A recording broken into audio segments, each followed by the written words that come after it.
Alfredo Andersen nasceu em 1860 na cidade de Kristiansand, Noruega, um país nórdico que fica bem ao norte do hemisfério norte.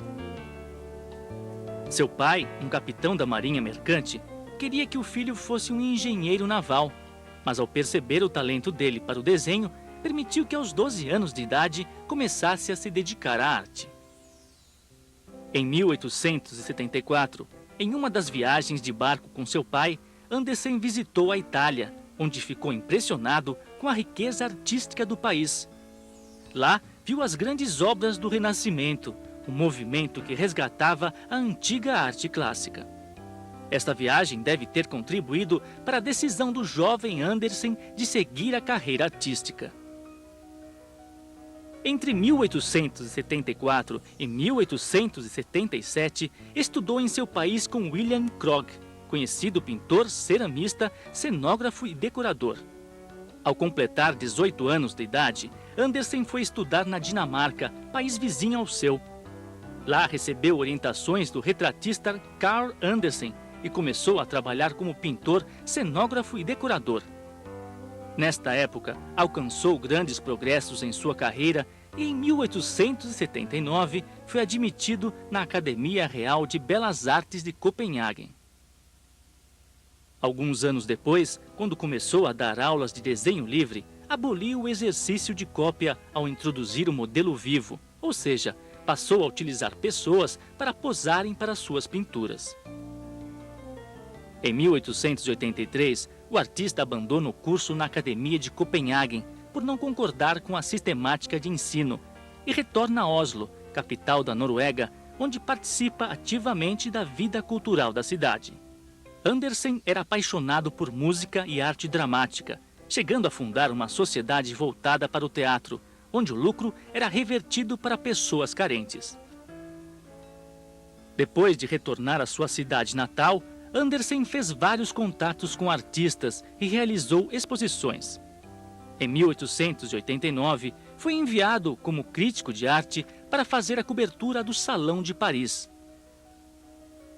Andersen era amante da liberdade e adepto da integração do homem à natureza, fato que o fez aproximar-se do famoso escritor Knut Hamsun, que também defendia os mesmos ideais. Foi nesta época que Andersen começou a produzir uma série de retratos de pessoas. Em 1892, na sua segunda viagem ao continente americano, com destino a Buenos Aires, passou pela costa brasileira, parando no porto de Cabedelo, na Paraíba, local onde ele pintou sua primeira tela no Brasil. Andersen fez este quadro utilizando parte do pano da vela do barco. No decorrer da viagem, o barco onde viajava sofreu danos durante um forte temporal e foi obrigado a parar no porto de Paranaguá. Lá, Andersen ficou em um hotel e pintou um de seus primeiros quadros feito por encomenda, o retrato de Maria da Luz Moraes, esposa do dono do hotel. Andersen recebeu o auxílio de um holandês, o Sr. Hartog, que o hospedou em sua casa por 6 meses. Em Paranaguá, Andersen morou por 10 anos, se casou e teve 4 filhos.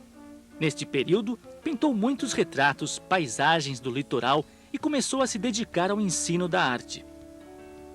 Através da estrada de ferro Paranaguá-Curitiba, o artista pôde fazer algumas viagens à capital, onde ficou impressionado com o progresso da região, com as indústrias e principalmente com a escola de artes.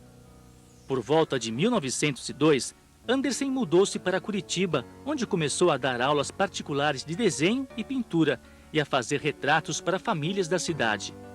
Nesta época, dividiu um estúdio com o primeiro fotógrafo de Curitiba, Adolfo Volk.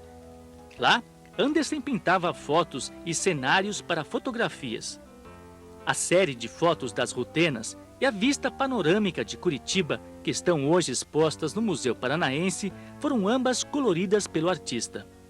É também neste período que Andersen monta seu primeiro ateliê na cidade, transformado em uma verdadeira escola de arte. Alfredo Andersen foi um grande mestre. Em seu ateliê-escola nasceria a pintura paranaense e o objetivismo visual na história da arte do Paraná. Por isso ficou conhecido como o pai da pintura paranaense. Muitos artistas foram seus alunos, como Teodoro de Bona, Lange de Morretes, entre outros. Alfredo Andersen realizava suas obras de pintura através de 3 linhas temáticas: a paisagem, o retrato e as cenas de gênero, ou seja, pinturas que mostram cenas do cotidiano.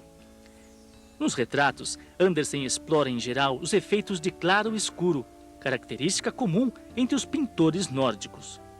Mas o contato com o sol dos trópicos fez com que os tons escuros e cinzas de suas pinturas fossem substituídos por outros mais leves e luminosos, mais próximos do impressionismo.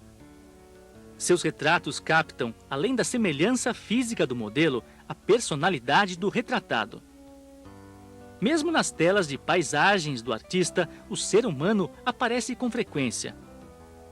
Suas obras deixaram testemunho visual de uma época. Pintou os pinheiros do Paraná, assim como os costumes e períodos de nossa história. Andersen foi um pintor que teve grande influência no realismo, evidente em suas obras de cenas históricas e do cotidiano. A figura do ceifador no brasão do estado do Paraná, elaborada pelo artista, permanece até hoje, depois do brasão ter sido modificado várias vezes.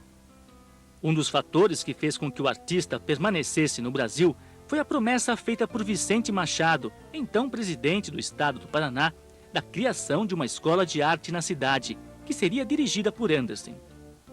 Mas, infelizmente, o projeto não foi adiante por causa da instabilidade política do Brasil na época da Revolução de 1930, quando Getúlio Vargas assume o poder.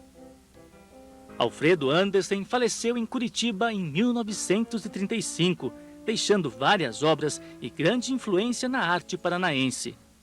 Além da figura do ceifador, hoje as obras de Alfredo Andersen fazem parte do acervo de museus na Noruega, Estados Unidos e Brasil.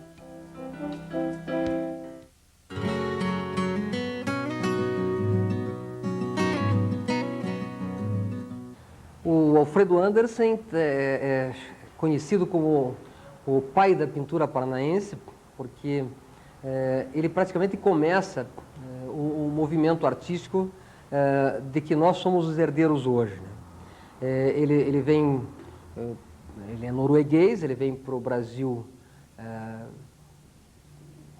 tem uma formação muito boa na Europa, mas ele vem para o Brasil, busca um pouco de alguma novidade em termos principalmente plásticos, de luminosidade, e acaba ficando em Paranaguá. De Paranaguá ele vem a Curitiba, gosta da cidade porque ele encontra já um movimento artístico se desenvolvendo aqui, uma escola de belas artes começando, não essa nossa escola de belas artes, mas a escola de belas artes e ofícios do Mariano de Lima, e ele resolve então ficar na escola. Ele não consegue dar aula nessa escola fecha logo em seguida, e ele cria uma escola de arte no seu próprio ateliê. E ele vai preparar a primeira geração de artistas paranaenses, que são os artistas que vão fundar a Escola de Belas Artes, a atual Escola de Belas Artes, e praticamente vão criar o movimento artístico paranaense, né? Que depois o Teodoro de Bona vai chamar de Curitiba a Pequena Montparnasse. Então, que ele é um artista com boa formação acadêmica, com boa formação na Europa, ele traz para cá já um estilo definido e começa a preparar um grupo de jovens, né? Um grupo de jovens muito importantes. Ele vai dar aula de paisagem e de estudo da figura humana, e a pintura dele se liga um pouquinho ao seu momento histórico, isto é, derivada um pouco da pintura acadêmica, mas principalmente o que a gente chama do ecletismo, isto é, ele traz um pouco de cada um dos estilos. Esse período que ele vem para cá, que é o início do século, a arte europeia e também a arte brasileira, ela estava ainda na confluência de vários estilos, né? O realismo de um lado, o simbolismo do outro, um pouco ainda permanecia o romantismo, mas já haviam correntes mais contemporâneas, como o impressionismo também, influenciando esses artistas. Então, com a formação do Andersen, ele já vai trazer para cá esses elementos todos, né? Quer dizer, então a pintura dele é eclética, Por vezes a gente encontra uma pincelada impressionista, uma coloração simbolista, e é isso que vai ser importante, porque quando ele cria essa escola, ele vai poder passar um estilo, né, que já é um estilo definido, né, e uma técnica muito desenvolvida da pintura. Então, por isso que alguns autores até o chamam de pai da pintura paranaense. Eu acho que isso vai um pouco além, porque houveram já outros artistas no Paraná, mas, na verdade, ele vai trazer a primeira vez um ensino metódico, né? Vai trazer realmente um sistema para ensinar a arte, e nós teremos, então, o surgimento de um grande movimento, um movimento forte de arte no Paraná. E eu acho que essa é a grande contribuição do Alfredo Andersen. Ele abre o panorama artístico, e em homenagem a ele, que esses artistas, seus ex-alunos, vão criar a Escola de Belas Artes, vão criar o Salão Paranaense, e com isso, então, se desenvolver a arte do Paraná. Ele é um grande paisagista, né, por outro lado, ele vai criar praticamente o modelo da nossa paisagem, vai atrair atenção para as nossas características, as nossas coisas, né. Um quadro maravilhoso dele é o Sapeco da Erva Mate, né, que guarda, que registra parte da nossa história, mas também mostra em nuances de cores, né, ainda trazendo um pouquinho daquela cor impressionista que ele traz da Europa, mas já sendo influenciada pela luminosidade paranaense, né, para a nossa luz, que é uma luz muito mais quente do que a luz europeia. Acho que ele vai trazer, né, não só o método pedagógico, o método de ensino da arte, mas também uma contribuição muito grande em termos de um estilo pictórico.